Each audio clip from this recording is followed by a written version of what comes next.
ऐसी बानी बोलिए मन का आपा खोए।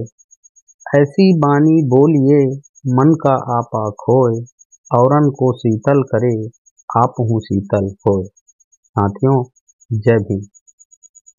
आज हम चमार जातियों के जाति टोटम क्या है, इनका जाति चिन्ह कहाँ से आया, इनके जाति चिन्हों का क्या मतलब होता है, इनके तीज त्योहार, रहन सहन, रीति रिवाज, देवी देवता, जाति टोटम या चिन्ह सिंधु घाटी सभ्यता से क्या संबंध रखता है। साथियों, हम इस आधार पर चमारों को भारत का मूल निवासी क्यों और किस लिए ठहराते हैं। साथियों, इन सारे सवालों के जवाब जानने के लिए वीडियो के अंत तक बने रहें और जवाब मिले तो कमेंट में जय भीम, जय संविधान जरूर लिखें। साथियों, आपको धन्यवाद करते हैं कि आपने पिछली वीडियो इंडिया में चमार जाति की उत्पत्ति कब से है और ऐतिहासिक घटनाओं का रहस्य को माया और दुलार देने के लिए पुनः धन्यवाद देते हैं। साथियों, तो आइए बिना देरी किए सवालों के जवाब जानते हैं। साथियों, आपको मालूम होगा कि चमार जाति में कुछ ऐसे चिन्ह होते हैं जो प्राचीन काल से पीढ़ी दर पीढ़ी चली आ रही है। इसे वे लोग पूजनीय व पवित्र मानते आ रहे हैं। इन्हीं चिन्हों के बारे में ब्रिक्स जी ने सन 1920 में उत्तर प्रदेश एवं उत्तराखंड के चमार समाजों का सामाजिक, आर्थिक और सांस्कृतिक क्रियाकलापों का अध्ययन किया था, जो पुस्तक द चमार नाम से उपलब्ध है। ब्रिक्स जी ने उसमें कुछ ऐसे रहस्यमयी चिन्हों का जिक्र किया है जिनको चमार समाज शुभ मानते थे। वे घरों में, पूजा स्थलों में, तीज त्योहारों में, शादी ब्याह में उन चिन्हों को बनाते और पूजते हैं। बच्चा पैदा होने पर चमार समाज द्वारा उस चिन्हों को बच्चों के पेट पर बनाया जाता है। वे सभी चिन्हों के बारे में ब्रिक्स जी ने द चमार में पुख्ता प्रमाण के साथ बताते हैं। चमार जाति के में कुछ प्रतीकों और चिन्हों का भी महत्व होता है। यह चिन्ह घरों पर, खाना बनाने वाले बर्तनों पर तथा देव स्थानों पर बने होते हैं।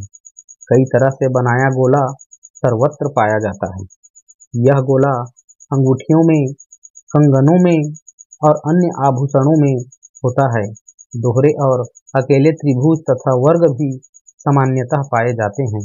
दरवाजों में, चौखटों में और अन्य कई जगहों पर स्वास्तिक बनाए जाते हैं। यह वहाँ बना होता है जहाँ परिवार के कुल देवता होते हैं और अक्सर इन चिन्हों को जमीन पर या साथियों भूमिया माता के थान पर बनाया जाता है। इनकी रेखाएं लाल, पीले और काले रंग से या गोबर से बनाई जाती है। जब यह थान पर सीधा बना होता है तो इसका मतलब प्रार्थना करना समझी जाती है और जब वही चित्र उल्टा बना होता है तो इसका मतलब प्रार्थना स्वीकार ली समझी जाती है। साथियों, बैलों की पीठ पर, गृह प्रवेश पर और घरों पर हाथों से थापे लगाए जाते हैं। घरेलू रीति रिवाजों में इसी तरह के बहुत से चिन्ह बनाए जाते हैं, जो आड़ी तिरछी रेखाएं भी बनाई जाती है। पूजा स्थानों में स्वास्तिक बनाया जाता है।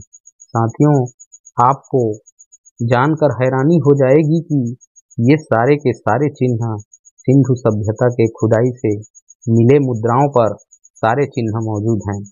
आपको बताना चाहूँगा कि भूमिया माता के थान पर चमारों द्वारा स्वास्तिक उल्टा और सीधा दोनों तरह से बनाया जाता है। साथियों, हैरानी की बात यह है कि सिंधु घाटी की सभ्यता की खुदाई में भी दोनों ही तरह के उल्टे और सीधे भी स्वास्तिक के चिन्ह मिले हैं। साथियों, आपको पता होगा कि हिमाचल प्रदेश और पंजाब में जब चमार जातियों में शादी ब्याह होता है तो अपने कुल देवता का आशीर्वाद लेने के लिए औरतें रास्ते में घर से लेकर कुल देवता तक दोनों तरफ एक चिन्ह बनाते हुए चलते हैं। एक औरत चावल के आटा से गोल घेरा व उसके पीछे दूसरी औरत उसी गोल चक्र में अनामिका से एक बिंदु लगाती जाती है। ये चिन्ह भी सिंधु घाटी की खुदाई में उपलब्ध हुआ है। साथियों, यह चिन्ह सिंधु लिपि का सांकेतिक चिन्ह भी माना जाता है। इस खुदाई में मैया और बीबियां की भी मूर्ति मिली है, जिसे परियों से भी संबोधित करते हैं। साथियों, सिंधु सभ्यता में प्रमुख देवी भूदेवी या मातृदेवी को माना जाता है। खुदाई में मोहनजोदड़ो और हड़प्पा में इन देवी की मूर्तियां बहुतायत संख्या में मिली है। इसे मातृदेवी इसीलिए कहा जाता है क्योंकि इनमें सर नहीं होता है। इनके धड़ के ऊपर पौधे उग रहे होते हैं और कुछ मूर्तियों में उनके जननांग से भी पौधे उग रहे हैं। इसी कारण से इनको मातृदेवी या धरती की देवी भी कहा जाता है। साथियों, आपको बताना चाहूँगा कि यह वही भूली बिसरी देवी है जिसे हिमाचल और पंजाब के चमार जठेरी देवी के नाम से पूजते हैं। नई फसल आने तथा नई फसल बोने दोनों ही कार्यों में मातृदेवी की पूजा की जाती है। साथियों, मार्शल जी भी बताते हैं कि आर्यों ने मातृ देवी की उपासना चमरवंशियों या मूल निवासियों से ही सीखी है। सिंधु सभ्यता से मिले काला गोरा देवता रात और दिन का प्रतीक माना जाता है। हरियाणा में बच्चा पैदा होने पर उनके ननिहाल वाले उन्हें चांद और सूरज भेंट करते हैं। ये दूसरा नहीं साथियों, वही काला और गोरा देवता का ही प्रतीक है। इतिहासकार कुलदीप कुमार जी बताते हैं कि राजस्थान और साथ सटे इलाकों के लोग अभी तक नहीं भूले होंगे कि अब से 40-50 साल पहले तक राजस्थानी चमरवंशी औरतें माटी के बिल्कुल वैसे ही खिलौने बनाकर बेचते थे जैसे सिंधु सभ्यता के नगरों में खंडहरों से मिले हैं। आज भी राजस्थान के दलित परिवारों में माटी के वैसे ही बर्तन मिलते हैं जिनमें वे आटा गूंथने, सब्जी बनाने तथा पानी भरने के लिए उपयोग करते हैं, जैसे सिंधु सभ्यता में पाए गए हैं। साथियों, राजस्थान और गुजरात के चमरवंशी समाज के गांवों को देखें तो उनके घरों में आकृतियां ठीक वैसे ही इस प्रकार से बनाई जाती है कि एक परकोटा में उनके एक दरवाजा बनाया जाता है और द्वार पर दोनों ओर एक द्वारपाल बनाए जाते हैं।